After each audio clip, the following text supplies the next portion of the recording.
Thanks, K9. You're welcome, sir. I'm the American Doctor, and I decided I wanted to travel the entire galaxy of fandom. You may ask, what is the galaxy of fandom?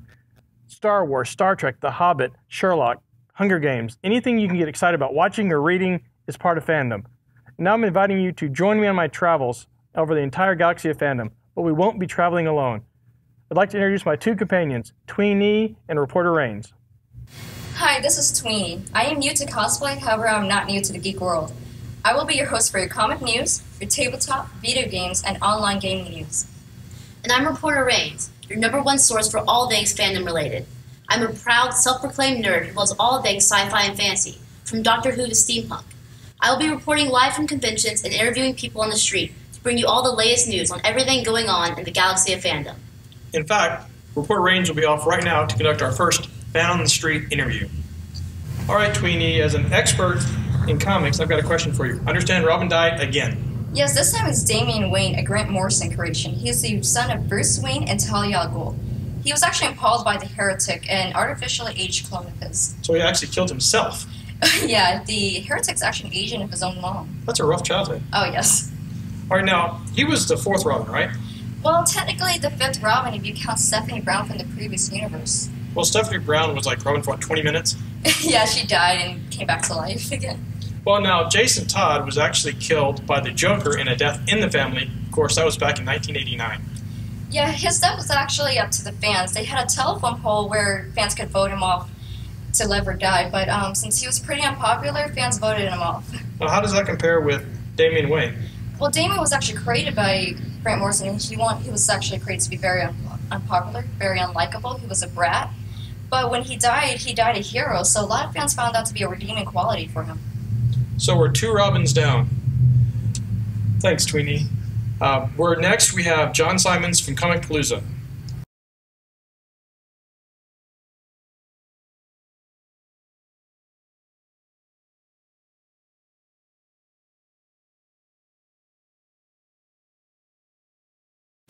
Welcome back. I'm excited to have John Simons joining us. He is the owner and organizer of Comic Palooza.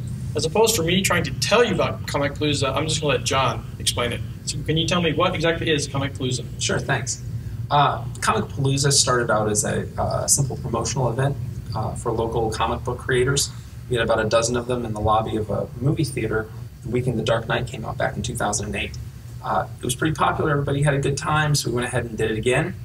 A little bit bigger. A couple of years later, and we're one of the biggest fan events in the state.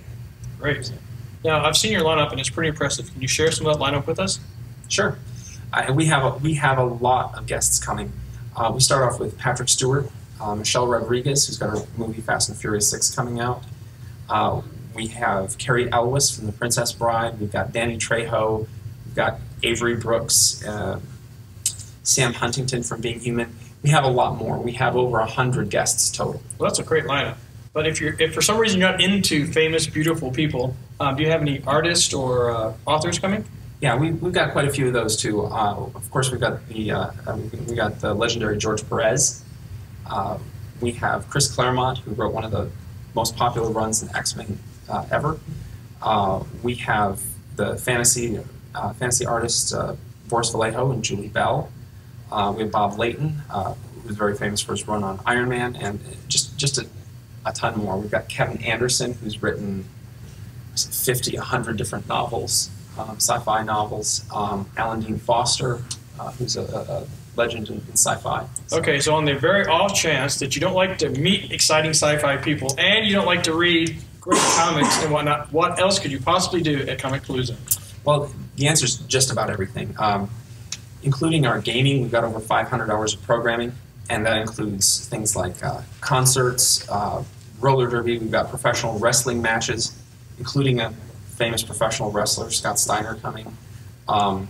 You can learn how to make stormtrooper armor, or take writing workshops, or any number of other things. So there's one thing for sure: you will not be bored at Comic Palooza. No, you shouldn't be. All right. Can you share with me where and when? It's going to be May 24th through the 26th at the George R. Brown Convention Center in downtown Houston. You can get additional details by going to www.comicpalooza.com. It starts on Friday. The doors to the dealer's room open at noon, and it goes through until Sunday night. Well, great. Thanks for coming in. So that's Memorial Day weekend at the George R. Brown. Hope to see you there. Thank you. Thank you.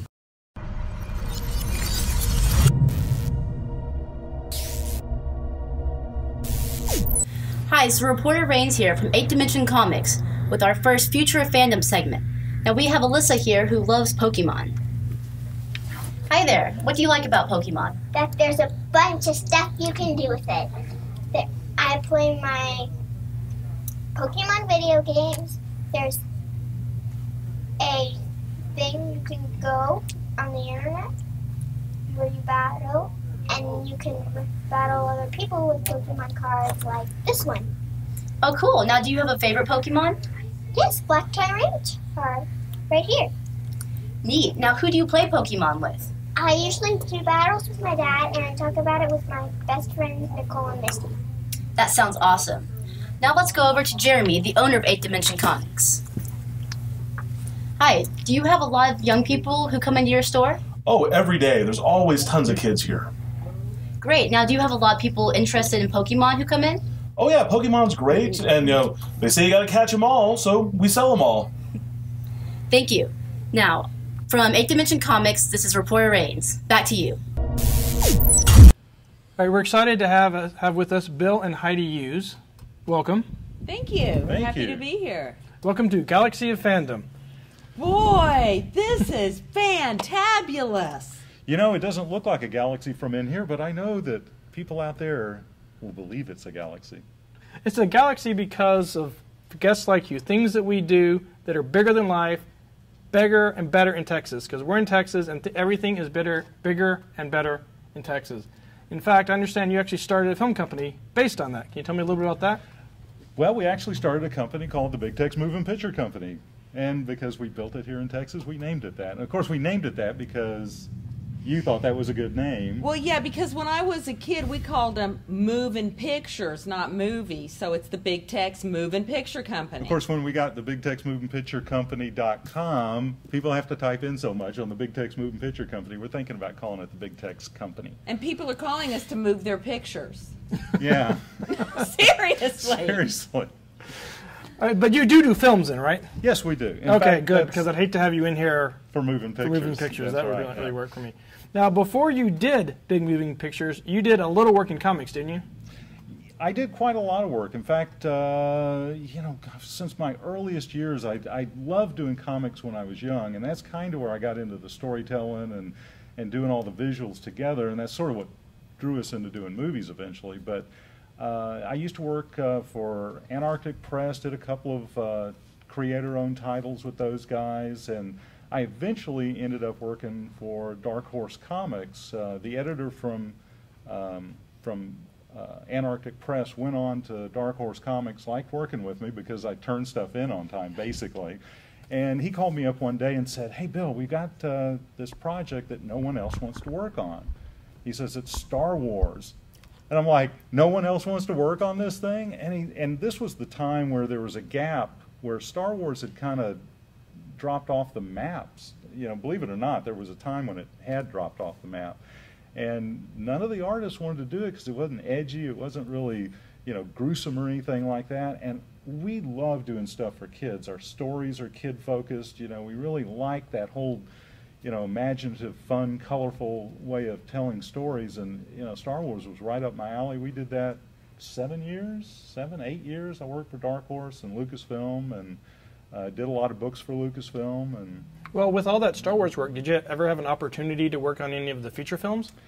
One morning, Lucasfilm called me up and said, "Hey, can you send us all of your designs that you've done for us?" And I sent them all that. And then I think later that week, they called me up and said, "We want you to apply for the art director's position on these new films we're doing." They didn't tell me they were doing new Star Wars films, but they kind of winked and nodded over the phone. And this was back before email, so everybody called you on the phone, And, I asked them, I said, "Well, how long's the gig?" And they're like, "What do you mean, how long's the gig?" And I said, "Well, how long is it?" And they said, "Well, like 6 months maybe." And I said, "You know what? I like staying here in Texas. I'm going to stay here in Texas and do my own thing." And they couldn't understand that. They thought I was nuts, you know. They were like, "You're turning down a job with Star Wars doing all this stuff?" And we're Star Wars, remember, you know? And I was like, "No, I just like being here in Texas, and I like doing my own thing." And so that's what we kept doing. Well, Things are better in Texas. well, things are always better in us, Texas. yeah. But speaking of being in Texas, what can you tell me about this guy? That's Lord Volcro. Lord Velcro. No, Volcro. We call him Velcro? His name's Volcro, but he always in the film everybody calls him Lord Velcro, and he's like, no, it's the name's Volcro, like the god Vulcan, and they all say, oh, you mean like the planet Vulcan? It's like, no.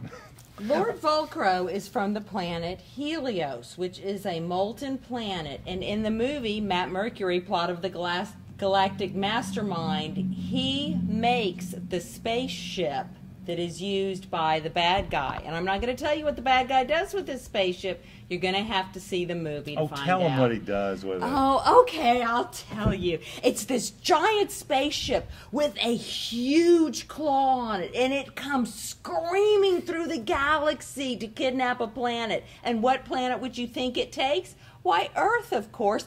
Bing! Out of the solar system. Everyone, please stay safely buckled in and refrain from moving about the planet. This could be a bumpy ride. Okay, Heidi. She's really pushing it because she's got her money tied up in this. Well, What? Heidi. I thought that was your money. Well, it is my money, but it's your money. Well, Heidi, I just wish you could be a little more animated when you talk about this stuff. So how long have You wouldn't think a cartoonist would marry an animated person, but it turns out it actually happened. All right, so how You're long? a cartoonist? You're an animation? Oh my gosh, no wonder I haven't had a new car in like 20 years. I've had a thing for two-dimensional people my entire life. So tell me, how did you get involved and invited to this very show? This show? This show, This the show. Galaxy of Fandom. Well, actually, we got involved with Galaxy Fandom because this is the second year in a row we've been at the Space City Con in Houston. We were at the inaugural event, and it was surprising to us because it was just such a great event. It was put on very well, had a lot of great guests. It was a lot of fun for us. Fun. Super fun. Super fun, and a lot of kids. It was very kid-friendly. A lot of conventions nowadays really get into some dark stuff. And, you know, we're not really about that, so we really got a good relationships with the guys over at Space City Con because they really focus on a lot of kid-friendly stuff. They did a reading, kind of had a reading aspect to it at the first one.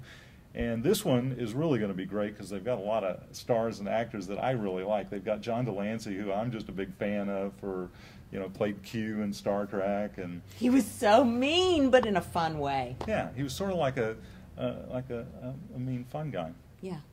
But Sort of like Lord Volcro. just like Lord Velcro. No, Velcro? but you know, it was a lot of fun. We're doing it again this year, and it's we're going to be able to show probably the first act of the film this year, and we were about 6 months in post-production. We shot the film in 5 days with Thomas Ed Rolls over at the Art Institute. Thomas Ed Rolls is our director of cinematography, and he had a crew that produced the most amazing footage I've ever had in my life. And I'm working with that in post-production right now and doing it all in HD, putting all the special effects in it, and we're going to be showing a sneak peek of that at the Space City Con this year. Oh, wow, that's great. Yeah. Now, do we have anyone from the movie joining us? Any of the cast? We do, as a did. matter of fact. Other than Lord Velcro? Volcro. Volcro. Sorry. No, is it Volcro or is it Velcro? I thought it was get mixed Vulcan. up. It's- I'm What? Don't confuse us, please. Lauren, It's bad enough Lauren as it Galley. is. Lauren Galley's going to be here. She plays Sparks McCoy. Sparks McCoy is Matt Mercury, who is our hero. It's his sidekick. But she's... I will ask her about that. Yeah, and we'll see if she has a different opinion. She may not think But so. before we bring Lauren on, do you have a clip for us? I do. We've do. got just a compilation of a lot of the special effects. This is a very special effects heavy film.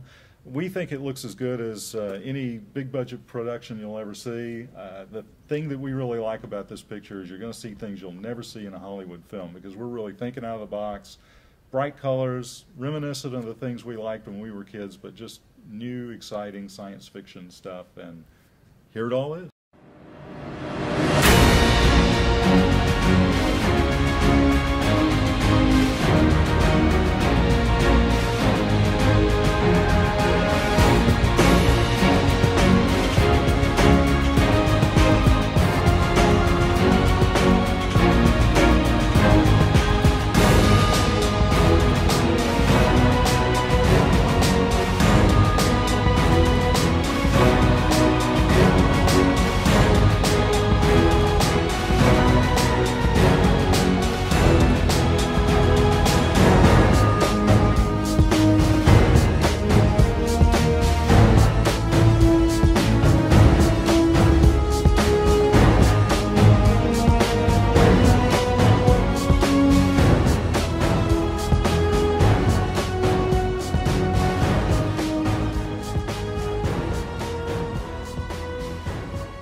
I'd like to welcome Lauren Galley to you. Galaxy of Fandom. All right, now you're known in Matt Mercury as Sparks McCoy, and we saw a little bit of that in that clip, but this is not your first time on the screen, big or small. I understand that you've been in The Preacher's Daughter, you've been on the TV series The Lion Game, and also Love is Blind, which is a terribly true statement. Yes, I have. I've gotten a lot of wonderful opportunities in acting. So can you share with me some other roles that you've been in? Yeah, I was in Bad Kids Go to Hell, and I've been in several short films, commercials, TV, movie, really anything involving acting I love to do. Bad Kids Go to Hell, that should be a message for our audience right then and there. Right, should make sure they stay on the straight and narrow. All right, now, how did you become involved with Matt Mercury?